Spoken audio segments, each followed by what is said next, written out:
Good evening and welcome to the planning meeting. It is now 6 o'clock and I would like to start the meeting. My name is Mike Fletcher and I will be chairing the meeting this evening. I'd like to remind everybody present that this meeting is being live streamed and recorded for publication on the Council's website. There are no planned fire alarms this evening. So in the case of an emergency, please evacuate the building using the nearest available exit. We only have the two of them, to be honest. And we congregate at the assembly point outside the college, which is just the other side of that window there.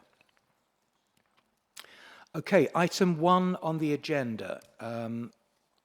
We've had apologies received for Councillor Green, and Councillor Shinnick is here as his substitute. Thanks, Sue. Carly, any further apologies? Councillor Maney. Thanks. Do we have a substitute for Councillor Maney? Thanks, Carly.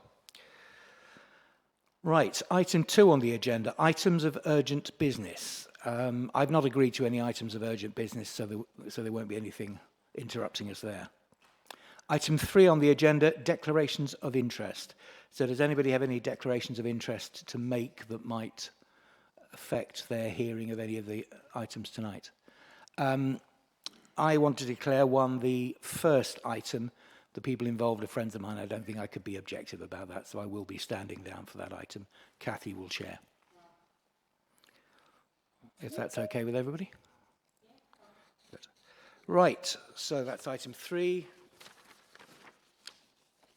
Item 4 on the agenda is declarations of receipt of correspondence, meetings or discussions relevant to the determination of any planning application to be resolved at this meeting. So does anybody have any correspondence, etc. they'd like to declare? Sorry, Sue, could you just, so other people, otherwise people can't hear you. I received this booklet from Haldon St Mary and also an email from Kim Harding, about 3 emails. Okay, thank you. Thanks, Sue. Roy? I think we've all received them, Chair, all his correspondence, plus from the parish and residents. Thank you. Thanks, Roy. Can I just add as well, I've got a little list of emails which will be in common with others, I think, but we also had a presentation by Iceni last September 24 in the committee room here that I certainly went, I don't think everyone went to, but it was, yeah, they presented the plans to us then. Thanks, Kathy. And yes, I've had the same, and I've also had a number of people who've been kind enough to write to me personally, so I've had a few more on the same lines. So thanks very much. So on that note, I'm going to stand aside and ask Kathy to pick up on item 5, which is Namashkar Measons Lane.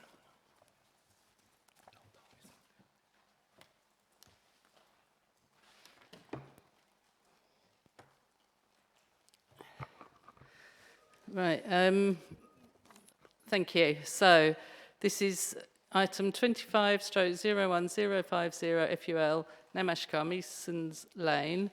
And can I ask Nadia Hooton to present, please? Thank you, Chair. Good evening, members. Thank you, Carly. Just waiting for Carly to share presentation with me. Fabulous, thank you.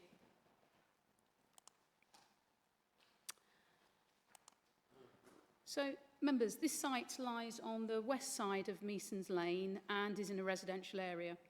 The principle of replacing the existing dwelling at the site with another one is acceptable in principle.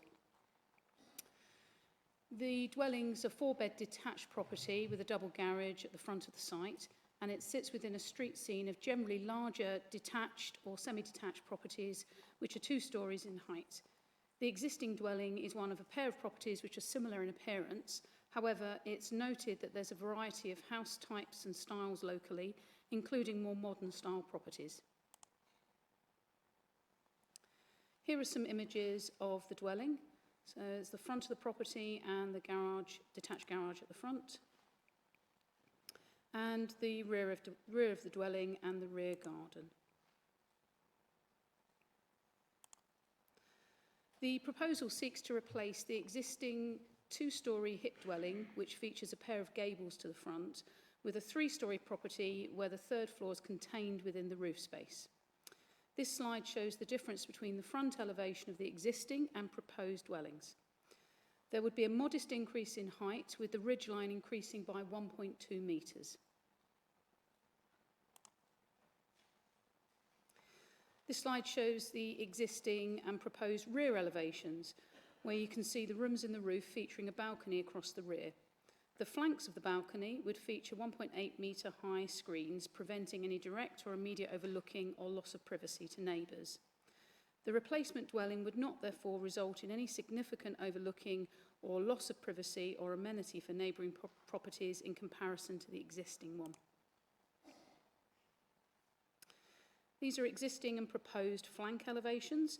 The front of the dwelling would move slightly forward as the replacement dwelling would be slightly deeper than the existing. However, overall, the proposed replacement property would sit broadly on a similar footprint. You can just make out here, hopefully in front of you, the silhouette of the existing and proposed properties. And as you can see that from the side, the existing detached double garage would also be replaced with a carport to the front. A key new feature of this proposal is the basement area, which doesn't exist on the main property at present. The replacement dwelling would feature a large basement room providing a training area and wrestling ring for the applicant. This slide shows a comparison between the existing and proposed ground floors. And here's the existing and proposed first floor plans.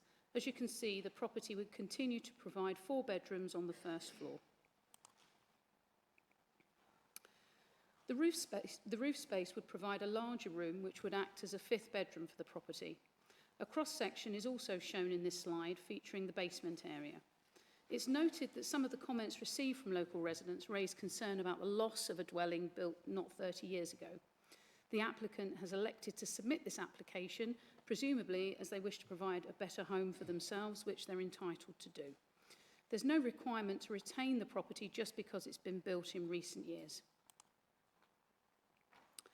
This slide shows a cross-section of the proposal, including the garden area and basement. The site would provide ample off-street parking for the proposal, and there'd be no change to access arrangements. The replacement dwelling would be acceptable with respect to impact upon the character and appearance of the immediate area. While a modern style with a modest increase in ridge height, the dwelling would not be harmful to the street scene. It's noted local residents have raised concerns regarding the impact locally on Measons Lane during the construction, and a detailed and robust SEMP condition has been included, along with hours of construction conditions. A condition ensuring the use of the basement area is for purposes associated with the use of the main dwelling and for no commercial or other uses has also been included, and the application is recommended to members for approval. Happy to take any questions. Thank you. Should we go to speakers? Yeah. And before we have questions for Nadia, we've got some speakers. So first of all, we've got a statement of objection from Dr. Anne Richards, and that's on page 2 to 3 of the speakers booklet. So if Dr. Richards would want to come forward.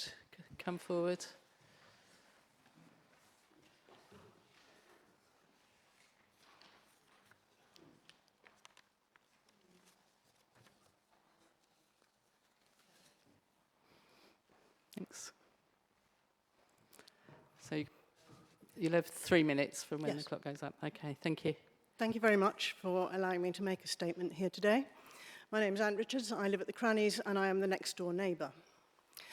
I have 3 points. So first, while there is building and modification to properties in the lane, the scale of this project is unprecedented. Namaskar is, as you heard, a very large 30-year-old, 4-bedroomed house in good repair. Only 4 families have ever lived in this during the time. It's a mirror house to our own, and its design and layout are part of a carefully aligned street scheme of 14 homes. We object to the destruction of this very modifiable, well-built and aesthetically pleasing house for the purpose of excavating the basement you heard about, and note that demolition is neither environmentally friendly nor committing to sustainable goals. We object to the plans for the replacement dwelling being taller and more extensive, disrupting the existing street scene, creating shadow and overlook to neighbourhood homes, particularly our own, notwithstanding recent mitigating factors. We suggest that the addition of conservatories and dormers in other houses is not equivalent to the scale of this radical proposal. Secondly, our concerns about disproportionate scale are continued in the plan to create this exceptionally large, partially below ground basement in order to provide a professional gym and wrestling ring. Our own house is very close to this proposed excavation. We're deeply concerned about damage to our mature trees and roots, drainage disruption, possible damage, possible structural instability to our own property from subsidence or settlement. We're also concerned about the potential disturbance posed by the sustained use of a professional wrestling ring and gym, and what noise or vibration might be posed by this use, as this is untested. We cannot just assume that this is simply equivalent to a home gym, or that it will remain in private use rather than commercial use over time. And finally, all our neighbours here today are very concerned about the necessary scale and duration of this project in relation to demolition and construction traffic near the top of the lane. I must reiterate that most of Measons Lane is a narrow, private, brick-paved lane with one-way in, one-way out access and no suitable turning or passing areas for HGVs. It does not have the integrity of a normal road to withstand that kind of sustained heavy HGV traffic. Two-way traffic uses a pedestrian walkway to pass. Vehicles also have to navigate past parked cars. Bin lorries often struggle and often themselves cause blockages in the lane. The lane runs alongside green areas close to a nursery, a primary school, and has care homes requiring ambulance and medical supplies access, all increasing the sensitivity of pedestrian safety. The junction with Button Road is constantly in use by vehicles and pedestrians. We know from long experience in the lane that even modest amounts of construction involving delivery and removal of materials can cause the lane to be entirely blocked and often damaged. It is not just a matter of a short-term nuisance. This project would cause sustained disruption and possible danger to residents whose very real concerns I do ask you to consider. Thank you. Thank you very much. That was well timed as well. So, has anyone got any questions of a factual nature for our speaker, if that's okay with you? Okay, thank you. Thank you very much. Right, we've got another statement of objection from the ward councillor, Councillor Valerie Morris-Cook, and that can be found on pages 3 to 6 in the speaker statement booklet. Thank you. Much of what I'll say is really exactly as the previous speaker. As we know, it's a demolition of a well-maintained 4-bedroom detached house and the construction of a 3-storey replacement with a large basement. The planning objections fall under a few headings: loss of local character and overdevelopment. The estate was built in the early 1990s with a coherent design vision, and its mirror houses aligned for symmetry, a consistent brickwork, arched windows and low open boundaries. Garages were set back to maintain space and views. The proposed design introduces a front set garage and 3-storey height, breaking the established rhythm and appearing glaringly out of place. Second is the highway safety and access. Measons Lane, as we know, is a single track with one pedestrian margin. Large lorries are prohibited due to the tight turning. Past attempts have caused property damage. Frequent on-street parking forces pedestrians into the road. Care homes requiring ambulance access are obviously at risk. Even small building works have blocked the lane, and the project would require sustained HGV movements, risking complete obstruction. It is privately maintained and therefore not designed for heavy vehicles. Repeated use would damage the brick-paved surface and utilities, leaving residents to bear the repair costs.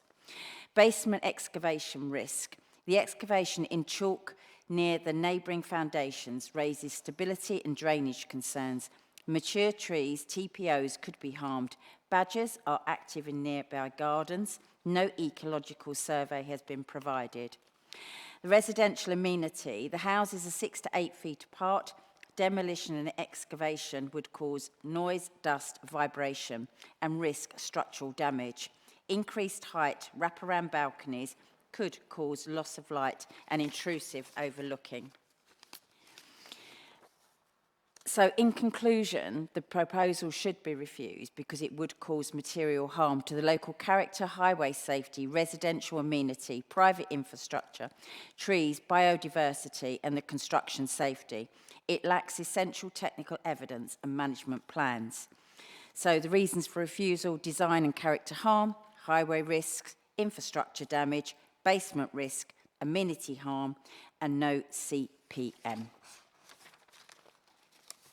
Right, thank you very much. Any factual questions for Councillor Morris-Cook? Okay, thank you. Now, what we've also got a statement of support from the applicant, from Parker's Design, who they're not able to be here, but I've been asked to read it out on their behalf. So can we have the timer for that, and I'll read it now. It's on page 6 of the booklet.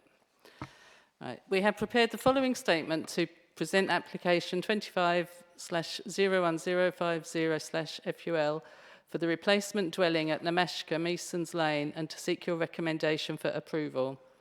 First, I wish to thank Case Officer Lottie Raper and the Planning Department for their exceptional guidance.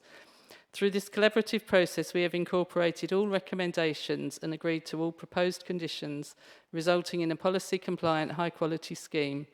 We acknowledge the objections raised and take them seriously. The concerns largely fall into 2 areas: temporary construction impacts and permanent design effects. We have addressed each comprehensively. The construction impacts, a condition-led approach. The primary objections centre on construction, traffic, road safety and potential damage. These are valid short-term concerns, and we have a robust management strategy secured through mandatory pre-commencement conditions. A detailed construction management plan, CMP, will legally enforce strict HGV hours, avoiding school peaks, early mornings and late evenings. Defined vehicle routes and on-site contractor parking to prevent lane obstruction, use of a banksman to manage safety, guaranteed continuous access for emergency services and residents, pre- and post-construction surveys agreed with the management company. Resolving permanent design and character concerns. Objections regarding overdevelopment, overlooking and loss of character have been resolved through thoughtful design evolution. Respecting character, the dwelling has been strategically repositioned within the plot. This reduces its visual prominence from the street. The scale, massing, roof form and materials are now directly comparable to other substantial homes on Masons Lane, ensuring the proposal respects the local context. Protecting amenity. This same careful repositioning is the key to protecting privacy. By moving the building, we have avoided creating any new overlooking and have, in several sightlines, improved upon the existing relationship with neighbouring gardens, ensuring no harm to residential amenity. 3, delivering positive planning benefits. Beyond mitigating concerns, this application delivers significant benefits aligned with your strategic policies. Sustainable development, it makes efficient use of a previously developed plot. Climate leadership, the existing house, while only 30 years old, suffers from poor thermal efficiency and outdated construction. Retrofit is less effective. Our proposal is a state-of-the-art, low-carbon home integrating solar panels, an air source heat pump and high-performance insulation, far exceeding building regulations. Right, I'm running out of time. I'll just cut. We're right at the end now. So it says the result is a clear, positive balance, replacing an inefficient building with a sustainable, high-quality home that respects its setting and advances your policy goals. So obviously they're not here to answer any questions, sadly. So we can now move on to Questions to Nadia?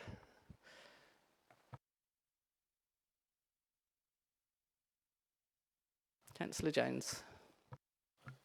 Thank you, Chair. Thank you, Nadia, for your presentation. One of the concerns of the residents is that damage to the road, this being a private road. So who is liable if there is damage to this road with heavy goods and such like?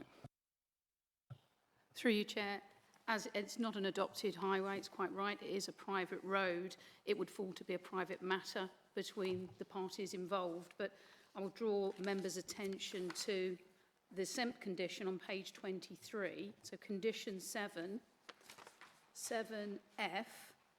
seeks that road condition surveys before demolition and after construction are completed to ensure that any degradation of existing surfaces will be remediated as part of the proposals. And I should add, it's a particularly robust SEMP for what's effectively a replacement dwelling. We wouldn't necessarily need to include all of those measures normally, but because we have a private road at Measons Lane and we want to ensure that we are taking into account residents' concerns, we have included a particularly robust SEMP there to cover those concerns. Thank you, Nadia. Do you want to follow up? Yeah, thank you, Chair. Yeah, and the other concern was that residents are saying that when the basement area is dug out, it is on chalk land. This could be dangerous. We all know what happens to subsidence and such like. So what is being put in place to make sure that this doesn't happen? Thank you. Again, through you, Chair, those matters would fall under separate legislation, and with regard to the building control and building regulations applications that will be required for the proposal and wouldn't be something that planning would need to address specifically. Chair, I was just wondering how the neighbour, what area do they go to if there is damage to their property when this area is dug out? Subsidence, where do they go? This is where their concern is. So, Yeah, it's more of a building control issue rather than a planning issue at this stage. Yeah. Cherry. The agent mentions the positive for Thurrock. This only produces one extra bedroom for all of the disturbance that comes from knocking a building down and rebuilding, and also regards thermal efficiency, etc., that can be designed into this existing house, and if an additional bedrooms are what is needed, then there's a roof space that can be developed. So why would this be a particular benefit for Thurrock and to the people, the neighbours, by going through the whole process of knocking down a perfectly good building, removing all that waste and rubble which creates unnecessary landfill, to replace it with what is additionally one extra bedroom after everything's said and done? I mean, the basement is neither here nor there in my view, and what happens in the basement is neither here nor there. Is the question, what's the question? But the question is, what is the benefit with just the one extra bedroom for all the fuss and possible damage being caused? Thank you. Through you, Chair, the applicant is perfectly entitled to submit an application to rebuild their property. The key driver, I think, for much of this application is the ability for them to have a training and gym area in the basement, which isn't easily provided at all in the existing property, and they're looking to extend it as well. And for their own choices, they've submitted an application for a new property entirely. I also understand that through the case officer's discussions with the applicant, they're looking at trying to provide accommodation for the whole of their family, and this proposal provides that, which they're able to do so, and there's no reason why we wouldn't be able to consider that application following all normal due process. Thank you. Is there any further questions before we move on to debate? Okay. Right, so would anyone want to bring anything up to kick off the debate?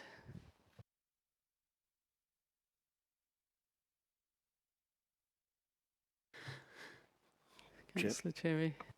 As I said in what should have been a question, the benefit of one extra bedroom to gain at the expense of all the disruption that would be caused the neighbours. I don't think that's enough really for such a large development being built and creating so many objections. Okay, thank you. Have we got any other points of view for debate? Councillor Jones. Thank you, Chair. I think we should be mindful of all the objections from residents up the road, because we all know Measons Lane is a very small lane. There have been many proposals up there that's been turned down because of the size of the area. And I think it is concerning, the build of the project. It is, you know, taking a complete building down with the building of the basement and everything. So I can understand, fully understand the concerns of the residents. It must be worrying for them in certain aspects of the build. Thank you. Thank you. Thanks, Chair. You know, we've heard a couple of objections based on sort of non-planning rules, really, and we can't listen to non-planning rules. We're here to judge it on the basis of planning rules as such, and I don't see any reason why we can't accept it, to be perfectly honest. Okay, thank you. I think, yeah, from my point of view, I agree with that. I think it's difficult because we're here as people, as residents who very much understand the problems that this would cause to neighbours, but we're also here in our role as on the planning committee to use our planning knowledge that we've sort of gained to look at what grounds there would be for turning it down. So it's one of those very tricky ones where we have to, you know, tread a fine line. Are there any more comments to make? Councillor Shinnick. I don't see a problem with the lorries and so forth going down there, because you've got the waste lorries going down there, you know, and they're heavy vehicles, you know, so you can't put a restriction on it because of that, you know, in my mind. Yeah, I think that was one of the things that came out in the report, that HGVs do use. Councillor Cherry. We have many complaints from residents who have many concerns which may or may not be justified. But please explain, when we have extensions, etc., on other properties, and there are no objections at all from neighbours or anybody, then that planning is recommended to be refused. Now this one it's going to be an amazing development, yet it's been recommended when we've got many people who will be affected objecting. So I just can't understand how it's treated differently in this circumstances and in relation to other circumstances we've had before us in the past. Thank you. Would you like to come back on that, Nadia? Through you, Chair, if I may, every application is dealt with on its own merits. Some applications aren't in residential areas like this. They may be in the Greenbelt or have, you know, serious areas, be in serious areas of flood risk or have other concerns. In this case, we have a development where there's no in principle land use objection. We're replacing broadly a large detached dwelling with a house of a very similar footprint on the same site that doesn't lead to any further neighbour amenity impacts or parking concerns. The design is modern, but not necessarily dissimilar or out of character with others in the immediate street scene. So from a pure planning perspective, there'd be no grounds to recommend refusal that we could readily defend at all, even if officers were minded to recommend refusal. And I think, it is acknowledged there will be some disruption during construction, as with all constructions that happen, and particularly with a scheme like this where it involves a basement, which is why we have included such a robust SEMP condition, as well as conditions regarding the use of the basement. But I professionally don't see any grounds why we would recommend refusal of this, and all applications are different. Whether we've received neighbour objections or not, the planning merits of this stack up. Okay, thank you. Ashley wants to come in now. Thank you, Chair. So just to supplement Nadia's response, in terms of the quantum of objections received, ultimately committee members, what you need to focus upon is the material planning considerations. So you could have one objection and that could have lots of material planning considerations that you need to take account of. You could have 10,000 objections with none or one material planning consideration. So it's not so much the quantum that we have to focus upon, but it's very much those planning considerations that effectively should influence your decision. Thank you. Have we got any other contributions to debate? I think I'd just like to ask how, I don't know if you can, this is I'm doing a thing myself, but it's building regulation really, but how feasible is it? Because I know a lot of properties in London that can't extend any further, they will build in basements to their properties. So I don't know if that had been considered by the applicant, just to install the basement without knocking down the whole house. There hasn't, there hasn't been a pre-application submission regarding construction of a basement or extending the property. The applicant has chosen to submit this application for replacement property. Thank you. So obviously we are just looking at what we've got in front of us, which is the demolition, rebuilding, including the basement. And beyond that, that's what we need to look at. So have we got any other contributions? No? So are we ready to go to the vote? If I read out the... I'll read out the recommendation and we can vote on that. So the recommendations that the Chief Planning Officer be authorised to grant permission for the development subject to those conditions set out in section 16 of the report. That's it. So all those in favour?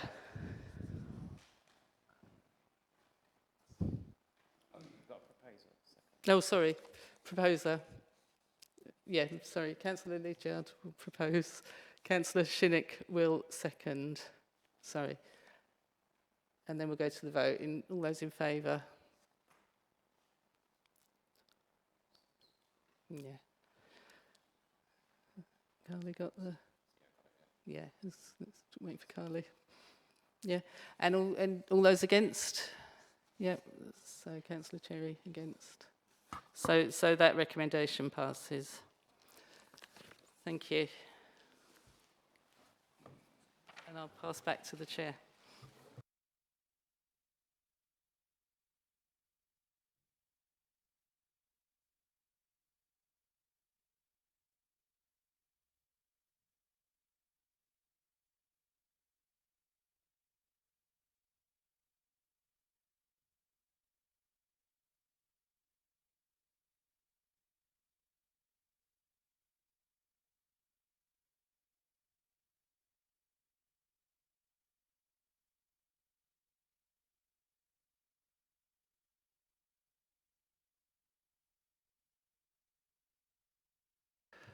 Okay, thank you, Kathy. Right, our next item, item 6 on the agenda, is 41 Clarence Road, and it's on pages 27 to 42 of your packs. And I think it's Nadia, it's yourself again to present, please. Thank you, Chair. Okay, I'll just check I've got control. I do. Right. Thanks, Chair. So, members, this property is a mid-terrace dwelling in Grays.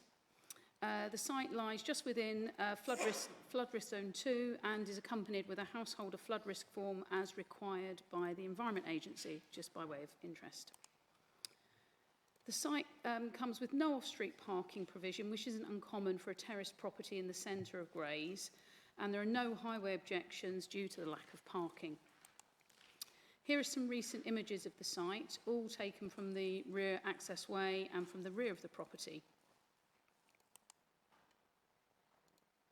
The proposal has a detailed planning history whereby previous applications have been submitted and approved. These include a larger single-storey rear extension submitted under the prior notification process. This is yet to be carried out. And this is an existing block plan of the site. Separate to the larger rear extension application, a lawful development certificate for a proposed loft conversion with a rear dormer and a change of use from a C3 single dwelling to a C4 smaller house of multiple occupation was submitted and also deemed as lawful. Here are the existing front and rear elevations of the dwelling and some existing side elevations. And here are the existing ground and first floor plans. And the existing second floor and roof plan. Here are the proposed ground and first floor plans which seek to extend the property. In addition to the previous prior notification application for the larger rear extension, the applicant has also previously received planning permission for a householder extension to provide a two-storey rear extension to the property at the rear. And none of those recently approved developments have yet been carried out. Here are the proposed second floor and roof plans. And here's the proposed front elevation and the proposed rear elevation. When the householder planning application or planning permission for the two-storey rear extension was granted, which was determined after the prior notification for the single-storey rear extension, we included an informative advising the applicant that an additional planning permission would technically be required if they sought to implement both the larger ground floor rear extension and the two-storey householder consent. Because together they still required planning permission for both elements combined. And that has led to this current application being submitted. Here are the proposed flank elevations showing the extensions. Should all of the proposal be implemented, they would appear broadly similar to what was individually sought via lawful development certificate, prior notification, and the householder application. The proposals would still result in a substantially extended dwelling, including a loft conversion. Given much of the development has been carried out utilising the limits of permitted development, there is little difference between what's been previously granted and what's been sought. Here's the existing and proposed block plans. And as I say, the site has a lawful determination to be used as a smaller HMO for up to 6 persons, although this has not yet been implemented on site. The proposed extensions could all be carried out should the applicant seek to implement each of the individual consents as per previous decisions. And in summary, the proposal wouldn't conflict with all relevant core strategy policies and wouldn't lead to any harm to neighbour amenity. The proposals would all be carried out individually, but there are no planning reasons to withhold determining the application favourably as recommended. Thank you. Thanks, Nadia. Before we put any questions to Nadia, we have a couple of statements. So we have a statement objection from Ward Councillor Valerie Morris-Cook, which can be found on pages 8 to 10 of the Speaker's statement. Thanks, Val. You know how the thing works. You have 3 minutes and in your own time. Thank you. The following issues should be considered in determining this application: principle of development, design, layout and character impacts, neighbour amenity impacts, parking impacts and the flood risk. The key grounds for objection are the principle of development. While extensions are generally acceptable in residential areas, this proposal consolidates multiple consents, single-storey, two-storey and a loft conversion dormer into one, creating a significant cumulative impact. This goes beyond what was originally assessed under separate applications and should be considered overdevelopment, which is contrary to guidance and core strategy principles. The design, layout and character extensions should be subordinate and respect local character. The combined depth of 7.2 metres, single plus 2-storey, and large dormer risks dominating the rear elevation, disrupting the uniform terrace pattern. There is a potential conflict with several of the planning, which I won't go through, and principles on scale and proportion. The neighbourhood amenity, the combined extensions may cause loss of light and overshadowing to adjoining properties and overbearing impact due to the cumulative depth. There is residential alterations advises limiting rear projections to avoid harm to neighbours. Parking in intensification. The property will operate as a 6-person HMO, increasing occupancy without off-street parking. There should be required adequate parking provision and none is proposed. Even in high accessibility areas, cumulative intensification could worsen parking stress. There is a flood risk, which is obviously detailed there. And there is approval of this consolidated scheme could set a precedent for large-scale extensions in similar terraces, undermining guidance and local character. Thanks, Val. So, does anybody have any questions of a factual nature for Val? No? Thanks, Val.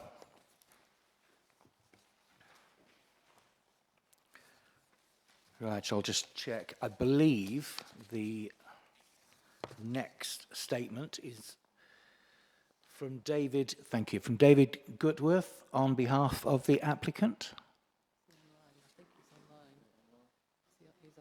Is this gentleman online?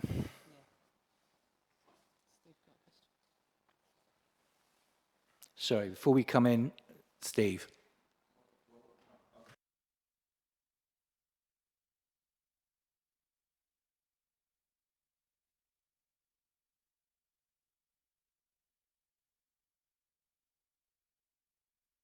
Somewhere in the ether, I believe he's still around. So once Carly's got him, I assume we'll get him up here.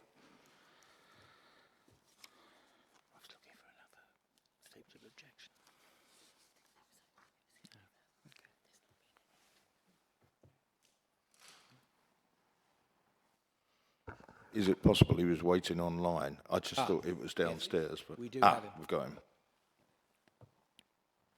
David, can you hear us? Wonders of technology. This is, I think, it's certainly in my experience, first time we've done this, so this could be interesting. Hello, David, can you hear us? Are we on mute? I think we're on mute. In fact, David, can you see us? Right, the hearing's a start. Can we give him visual?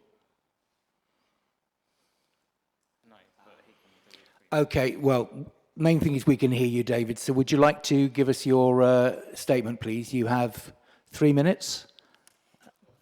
And we've managed to put the clock right in front of your face. I suggest we just... Thank you. So, David, without any further ado, please feel free to start your presentation.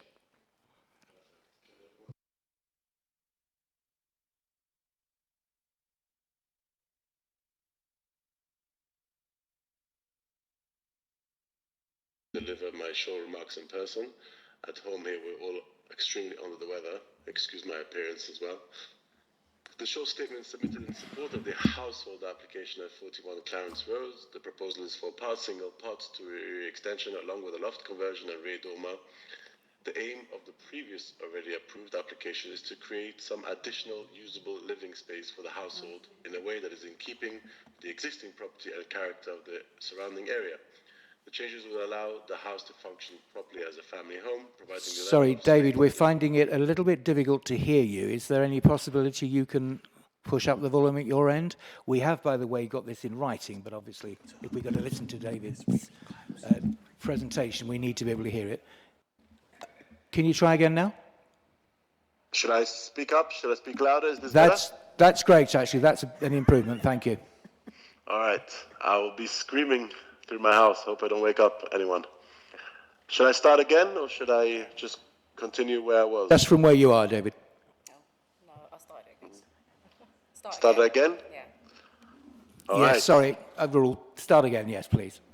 Dear Chair and Councillors, sorry I was unable to be there tonight to deliver my short remarks in person. In this household, we are all under the weather. Excuse my appearance as well. I'm not doing too well. This short statement is submitted in support of the household application at 41 Clarence Road. The proposal is for a part single, part two-story rear extension, along with a loft conversion and a rear dormer. The aim of the previously approved application is to create some additional usable living space for our household in a way that is in keeping with the existing property and character of the surrounding area. The changes would allow the house to function properly as a family home, providing the level of space that is reasonably expected of a modern living. Is this better? Yes. Perfect.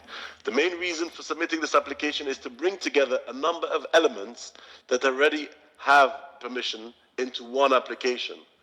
Doing this would allow the construction to be carried out as one build rather than over a long phased period, such as completing certain elements earlier and certain other elements at a later stage.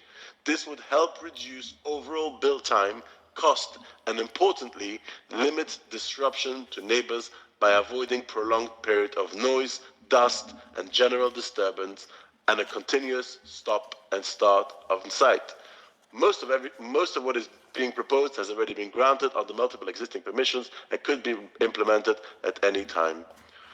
For those reasons, we respectfully ask the committee to grant planning permission in line with the officer's recommendation. I've cut that speech in half. I hope everyone heard that. Thank you, David. If you could stay online, I'm going to invite the councillors to ask you any factual questions they may have. Yeah. Councillors? Councillor Cherry. David, you say that this house could function properly as a family home, providing a level of space that is reasonably expected of a modern dwelling. But if it's a family home, where's the rear garden, the play space where children will play, etc.? I don't see that in the plans. I heard only the first half of the question, so sorry. The question, David, was you mentioned this would help the house function as a family home. However, one would expect perhaps a family home to have a decent-sized garden, and there isn't evidence on the pictures we've been shown of any garden space. Is that right? So we're wondering where the garden space would be. Is that right, Councillor?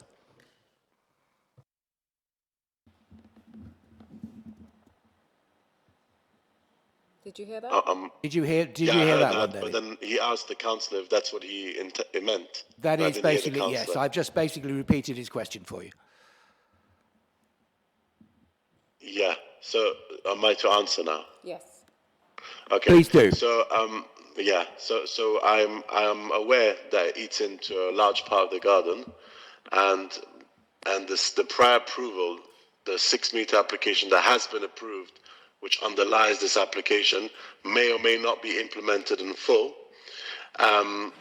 Often the brief of our applicants is to give them the option to have the most floor space they can within the property. And what we then find is that they either retract or walk back certain elements because of costs, or in this option, in other properties, because of loss of garden space. So usually before they plan what goes within the box, they see how far they can stretch the box, and then see whether they need all of that space, or whether it's too expensive, or whether it's too long of a construction time, or whether they lose the complete garden. So they work backwards rather than forward. Thank you, David. Councillor, do you want to follow up? No, Chair. Steve. Thanks, Chair.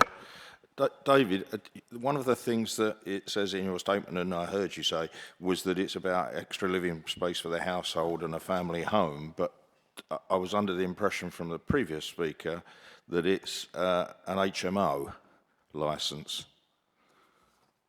So in other words, a house of multiple occupation is, so I'm not sure what it actually is. Sorry, so are you saying that it's an existing HMO? It's been given a license as an HMO, David, and Steve's question is, you've mentioned this place being built to function as a family home. Is it being designed to be a family home, or is it being designed to be an HMO? I'm not sure what the end may or may happen, and I'm not sure about the history. I'm going to agree that I'm completely unprepared for tonight's committee. However, from our notes, it's showing as the proposed plans show us as a single dwelling, as a single household. That could be that it historically has been an HMO. I didn't hear the objectors' comments. I mean, it would have been helpful if I heard them, because that would have come with a lot more history than we know. But that is not the brief that I have that we have as agents. We have the proposed plans showing as a large single dwelling. Thanks, David. I suspect Nadia will be able to help me out next. Thank you. I can answer the question. I can go one step further. If this is an HMO or not an HMO, surely that wouldn't change your perspective on the planning material consideration of this application, would it? Well, I suspect it might, on the basis that the question about a rear garden is somewhat irrelevant if it's an HMO, and if it's a single household, then I would assume you would want some sort of garden, and it also has an impact on the number of vehicles that are likely to be associated with it, I would suggest. So. But the change of use is not within the description of the application. No, fine. Okay, thank you. Any more questions for David? Okay, David, thank you very much for joining us when you're clearly not 100% well. So get well soon, and thank you for your contribution. You too. I think it probably is worth pointing out that David is in fact correct that the HMO side of things is a matter for licensing, not for planning. However, we might consider one or two related items, such as the impact on parking. So it was worth asking the question. Nadia, I think you'll probably find that one or two of the questions coming to you now are related to what we've just heard. So first question for Nadia, please. Steve. Well, I guess, are you any wiser on what's going on? Thanks, Nadia. Through you, Chair. The property at present is a C3 single residential dwelling that is attempting to be extended. As you can see, it's a prime site really to have an extension carried out to it. So as a result, there has been, as I say before, a larger single-storey rear extension granted under the prior notification process that could be carried out at any point. Separate to that, the two-storey rear extension for the householder application approved prior to this, that could be carried out. And then thirdly, the applicant, the same applicant as this evening, submitted a lawful development certificate to carry out a loft conversion to the C3 dwelling and also change the use to a smaller HMO at the same time. That is a proposal that has not been carried out yet. At the moment, it's a C3 single dwelling. All of those things could be carried out, but going back through you, Chair, to the specific reference regarding it being in terms of traffic generation that was mentioned earlier by the co-opted member, there wouldn't be any significant difference in terms of the parking assessment with respect to it being an extended single-family dwelling or a smaller HMO for up to 6 persons. From a planning perspective, there wouldn't be any greater difference materially in terms of the parking generated. But at the moment, it's a C3 dwelling that has the option and is seeking to extend it, to be extended, as a C3 dwelling. But at any point, it could become an HMO, whether it's submitted that lawful development certificate or not, utilising the limits of permitted development. Thanks, Nadia. I follow what you're saying. I have a second question for you, which is not connected quite so much to that, where the gentleman who just spoke was suggesting that the principle of putting in a planning application for something that's the maximum you could do and then deciding after, is that common practice? Through you, Chair, not normally, no. People might seek what they're able to, and they may not necessarily be able to afford to carry out a whole development, but that's a separate issue to considering and granting a planning application. What's before you is the development that is proposed and sought, and that, it's not a smaller development that would be granted. It's what's on those plans and in the application. Thank you. Thanks, Steve. I'd just like to bring in Dan, and I think he might, hopefully be able to clarify one or two at least bits of background. We live in hope. Well, actually, I was going to pick up on that issue first. I think then Ash may want to come in on the use point. So, as Nadia says, you're permitting what is in the application, and if someone builds less than what is in the application, it may not be the application. So I'm a little concerned about the fact that it would suggest that they're not going to build out the thing that they're getting permission for, and or this council has the power to require you to complete permissions as well. It's a very rarely used power in the TCPA, but it does exist. So given what Ash is about to pick up as well, it may be something that needs to be clarified what this applicant is intending to do. Thanks, Dan. Ash? Yep. So thank you, Chair. So based obviously on the applicant's answers and the questions and the lack of clarity over use class within this application, I do suggest to Chair, and obviously it's Chair's decision, that this is actually deferred before any further discussion, so we can go back to the applicant, get that clarification, and be absolutely clear what it is members are considering on this application. And if there's anything else that we need to pick up, but I do think that kind of covers it, but ultimately, Chair, that's up to yourself. Thanks, Ash. Yeah, I must admit, I don't know about you, I'm personally not entirely sure whether we're judging an egg or a rhinoceros. So I would like to propose that we defer this item to get some much needed clarification on what exactly we are looking at and what it's for. Proposer? Second, I suppose I'm proposing. Thank you, Russell. And all those in favour?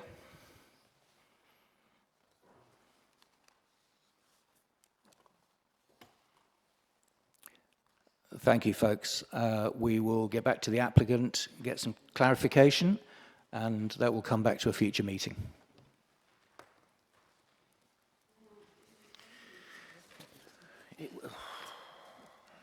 Really not sure.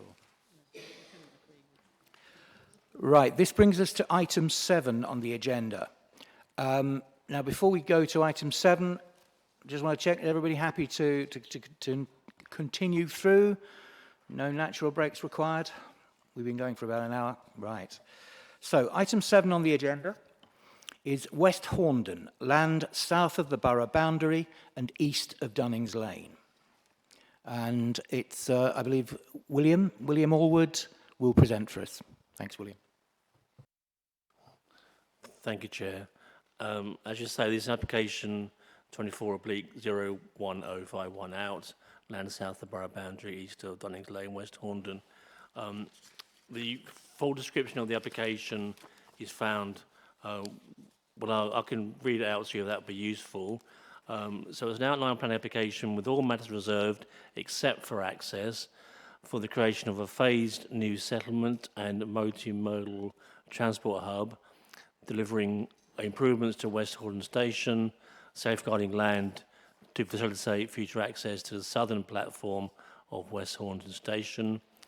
The new settlement would include a range of interdependent uses to create a new settlement, community uses, primary school, hotel, commercial uses, general industrial storage uses, care home, integrated residential community, mixed tenure residential development comprising up to 2,100 houses.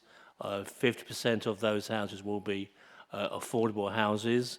An active travel route over St Mary's Road Bridge, enhancements to the underpass, Freshwater Gardens underpass, significant amount of public open space and public realm, new planting, landscaping, ecological measures, sustainable urban drainage systems, new vehicular access and new vehicular and pedestrian access into the site from the A128, creation of a new vehicular pedestrian cycle network within the site, improvements to existing highway and local road network, lighting, engineering, meanwhile uses, infrastructure, associated facilities and works, including demolition of all existing buildings on the site.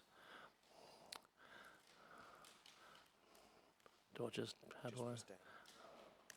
Where? Oh, there, sorry. So this is the site in question, members. Let's say south of the railway line, south of West Horndon. The arrows on this map show the approximate location of some photograph sites of the sites. That's a view to the south, a view to the west, a view to the east, existing boundary treatment looking south, and existing boundary treatment looking west. The application was supported by a series of parameter plans, and this plan shows the land use and amount. So if I can get my cursor to work, here we go. So the town centre is in this area here, with the primary school to the east. The areas in green are typically landscape areas, swales, public open space. The areas in what's that colour? Is that kind of yellowish? Is the residential content to the application. This plan shows the height parameters within the site. The area, the town centre area, will have the larger buildings. That the buildings within the town centre will be up to 8 metres in height, and also there's a zone along the railway line which will be up to 6 metres. Further zones marked in orange will be up to 4 metres. The paler orange will be 3, and the light sand colour will be up to 2 stories in height. This plan shows the movement and access within the site. It shows the principal access route running east-west through the site, with a new roundabout onto Dunnings Lane, and the roundabout to the east onto the A128, shown in the larger orange dots. Freshwater Gardens will also be improved in terms of the creation of a footpath cycle route to the site. So that's approximately here from memory. So Mary's Bridge would be, which is here, so Mary's Bridge would be utilised for the first 400 units will be prioritised for use by buses and an active travel route. Improvements will also be made to the existing public rights of way which cross to the site. These are the general parameter landscape drawings showing the location of local areas of play and multi-use games areas throughout the site.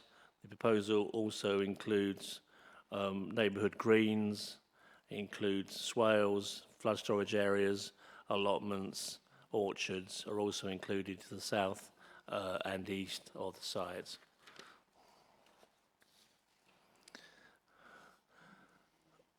This site deals with existing levels.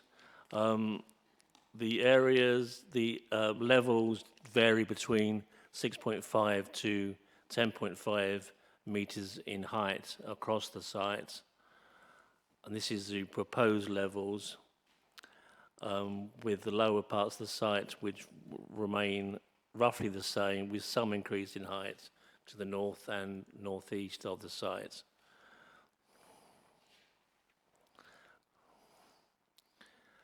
This site shows the indicative phasing of the development, essentially in 6 phases, plus the town centre. The orange colours to the north of the site will be first, so these areas here around the town centre will be developed out first, with the other areas following.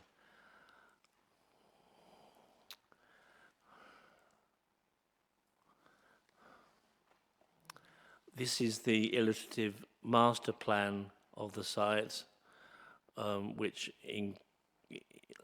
shows the general layouts of the site in terms of the arrangement of the housing, the town centre areas, the school to the east, and the landscaped areas, which are primarily to the south and to the east of the site.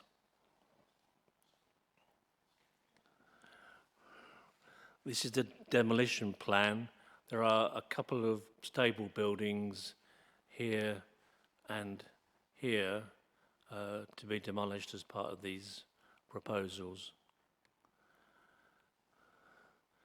This plan, in indicative terms, shows the arrangement of community facilities within the site in terms of the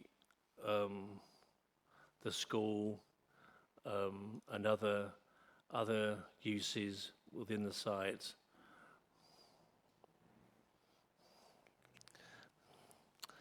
Yeah, I just wanted to briefly mention the EQIA commentary produced in respect of the application.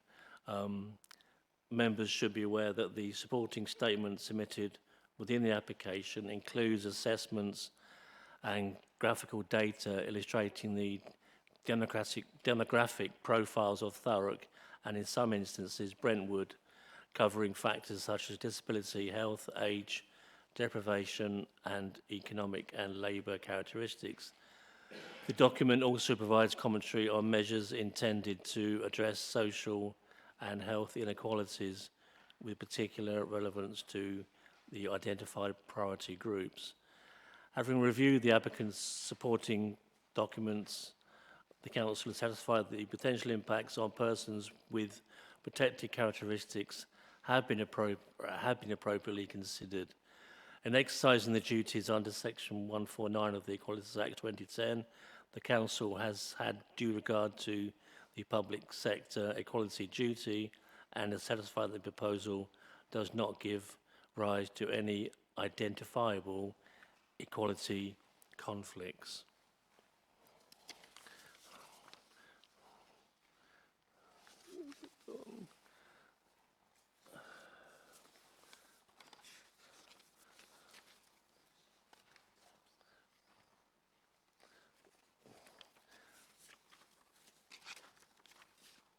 Sorry, Chair.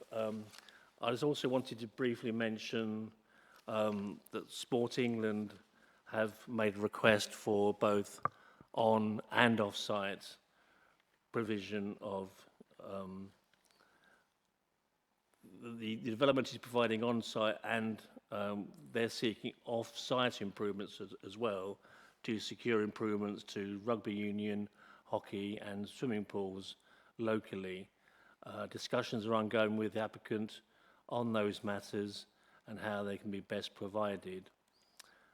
Policy CSTP9, Wellbeing, Leisure and Sports of the adopted local plan at point 2 seeks to support the provision of new and improved leisure and sports facilities in addressing deficiencies identified in the Thurrock outdoor sports strategy, sports and active recreation strategy, and the community needs and open spaces study.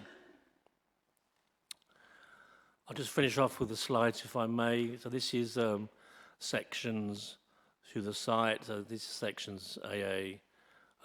This is section BB. This table shows the heads of terms that will be secured as part of this proposal. So in terms of the 10-year split, we're looking at 46% social rent, 18% affordable rent. What's the MS again? 18% discount market provision and 18% shared ownership. The scheme also provides for up to 100 dwellings comprising an integrated retirement community, 50% of which are to be affordable. The application also provides for between 50 and 100 custom-built houses, alongside a primary school, which will have SEND provision, a school travel payments, secondary school travel payments will be secured in terms of bus provision, in terms of getting children from this site to secondary schools locally. Contributions would also be made in terms of play space within the site, and also healthcare facilities as set out.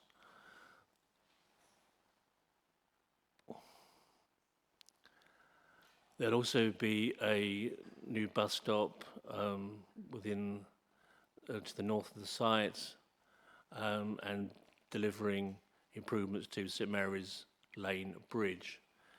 Also travel plans, improvements to lane markings, contributions towards SSSI mitigation in terms of the 2 SSSIs in close proximity to the site, requirement for biodiversity net gain contributions, stewardship, public rights, a local employment will form part of the Section 106, together with an affordable housing delivery plan and parking controls to mitigate people parking within the site in terms of access to the train station.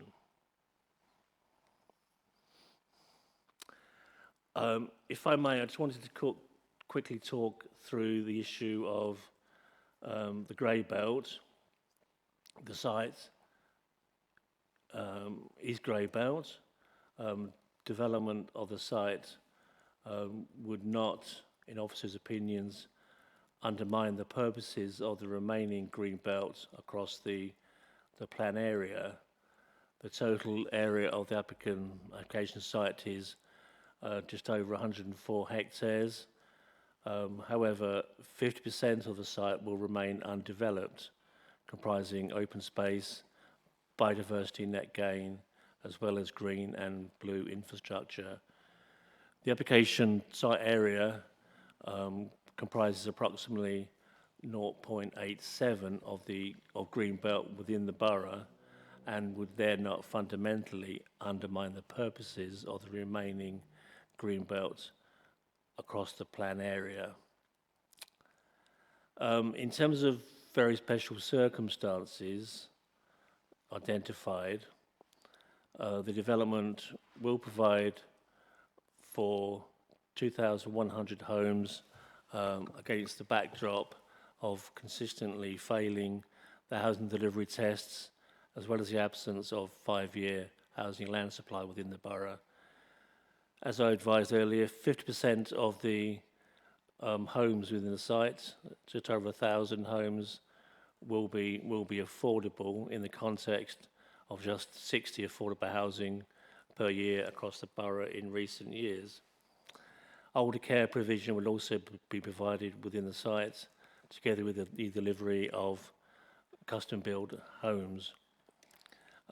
The development will also provide for community and leisure facilities, including a health centre, a medical centre, and other leisure and recreation floor space. New on and off-site sports pitches and facilities are agreed with Sports England. Up to 44.5 hectares, so the scheme provides for up to 44.5 hectares of publicly accessible open space. A minimum of 10% biodiversity net gain will be provided by the development. The development will enhance the public rights of way routes to the site, provide upgrades to freshwater gardens and upgrades to St Mary's Lane Bridge, including active travel and a new bus lane. The development will secure significant Section 106 contributions, including the provision of a new station building to the south side of the site.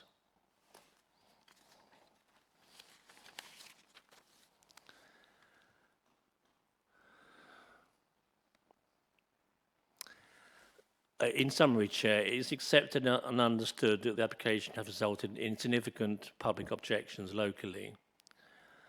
Considering policy in line with the National Planning Policy Framework, particularly at paragraphs 156 to 159, the proposal delivers 50% affordable see-through housing, necessary infrastructure and accessible green spaces. Compliance with the golden rules, as set out in the NPPF, should be afforded significant weight in favour of permission, subject to the tests in paragraph 155A, which we discussed earlier. On balance, it's considered that the proposal, subject to an agreed Section 106 matters and conditions as set out, the proposal is acceptable to the local planning authority. There was one further matter I just wanted to bring to your attention, which was late comments we received from the Highway Authority in respect of works to Ditch Lane, which is to the west of the site, and a proposed planning condition which states, if I can read it out to you, prior to occupation of the proposed development and subject to the closure of Ditch Lane to northbound movements and the appropriate traffic regulation order, right turn movements to Little Worley Hall Lane from its junction with St Mary's Lane shall be prevented. Full details are to be agreed in association with Thurrock and Essex County Councils as the local highway authorities, and the reason is in accordance with highway policy. Thank you, Chair. Thank you, William. We will come back to William for any questions, but in the meantime, we have a couple of statements that I'd like to get you to listen to. So first off, we have a statement of objection. Now, please correct me if I'm wrong. I believe it is from Kim Harding, who's Clerk of West Horndon Parish Council, but it's being delivered by Leslie Lewis. Is that correct? Who is a Parish Councillor? Leslie, if you'd like to... and Carly will show you how these odd things work.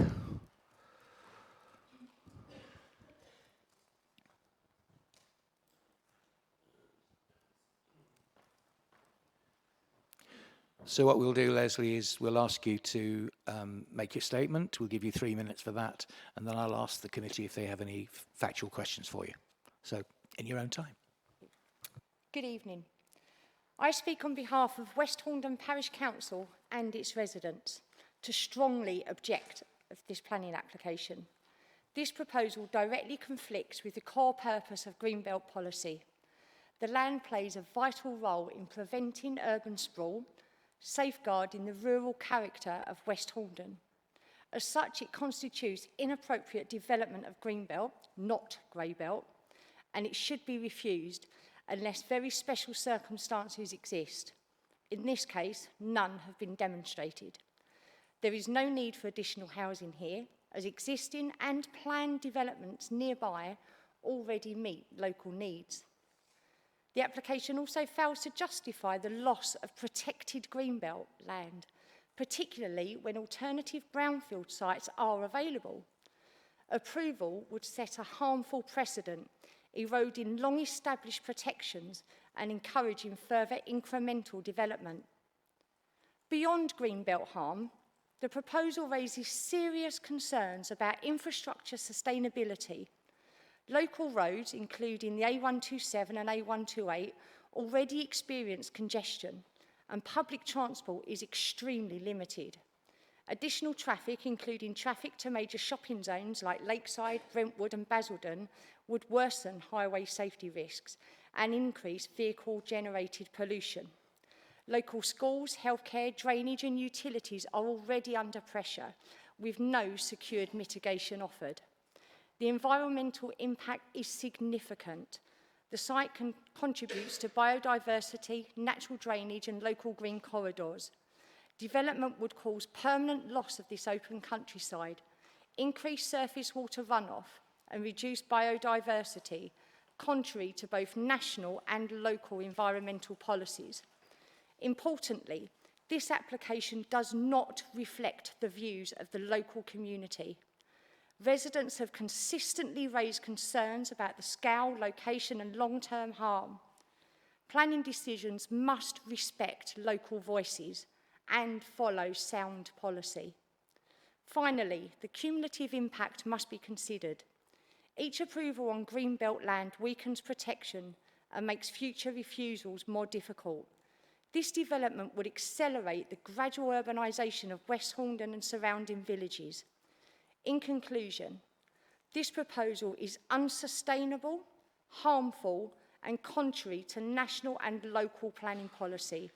It fails the NPPF Greenbelt tests, strains infrastructure, damages the environment and offers no very special circumstances. I therefore urge the committee to respectfully refuse this application. Thank you. Thanks, Leslie. If you'd like to stay there for a second. Any factual questions for Leslie? Councillor Jones. Thank you, Chair. Thank you, Leslie. You put that over in a very good manner, far superior than some of us. But in your opinion, is this Greenbelt or Greybelt? There is no evidence that this is Greybelt land. It is definitely Greenbelt. Yeah, it is agricultural, viable agricultural land and Greenbelt land. Thank you. Thank you, Leslie. That leads me on to my... So, have you seen crops growing there? These are open fields. I'm looking at the lovely glossier picture that we've been sent. It must have cost a fortune.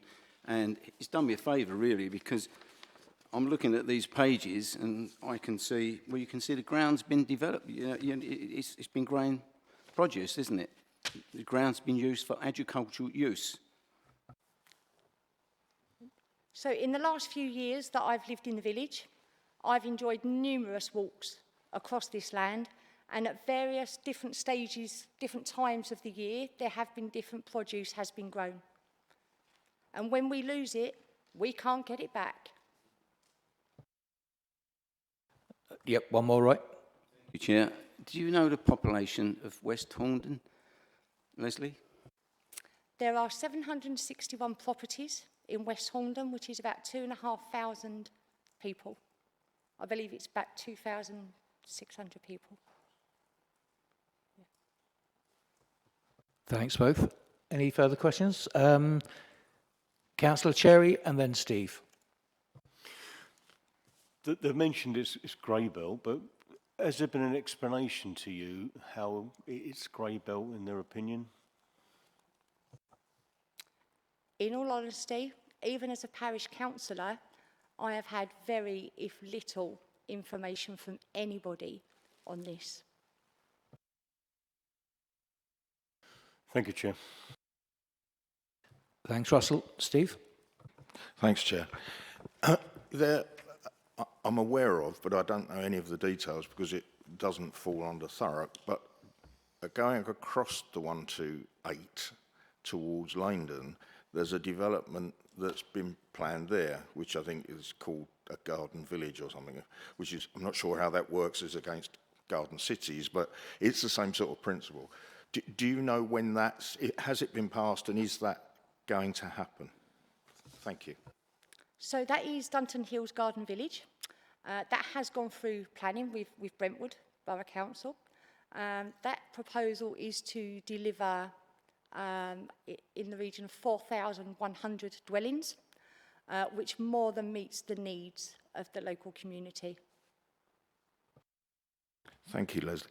And just one more question. Local secondary schools, where would they be? Because it's not something I would know. Very good question. There is already an exceptionally good primary school in West Horndon. All of the children in West Horndon of secondary school age have to travel out to Brentwood and Grays, other areas for any secondary schooling. There is no secondary school, and obviously this proposal, there is still no secondary school. And can I just say that the public transport for getting our young people to secondary school is pretty shocking if it turns up. Thank you, Leslie. Thanks, Chair. Thanks, Steve. Anybody else? Thanks, Leslie, for... Oh, hang on. No, we have somebody. Srikanth, Councillor Panjala. Thank you, Chair. Thank you for your statement. As you mentioned, there is no secondary school. What if the developers want to bring the secondary school? In that case, will you support this proposal? Most definitely not. Thank you. Thanks, Srikanth. So, before the gavel goes down, anybody else? No. Thank you very much, Leslie. Much appreciated. You can go back to your seat.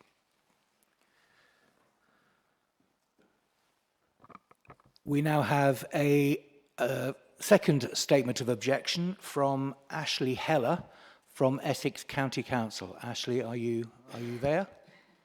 Sorry that it sounds like a séance, but...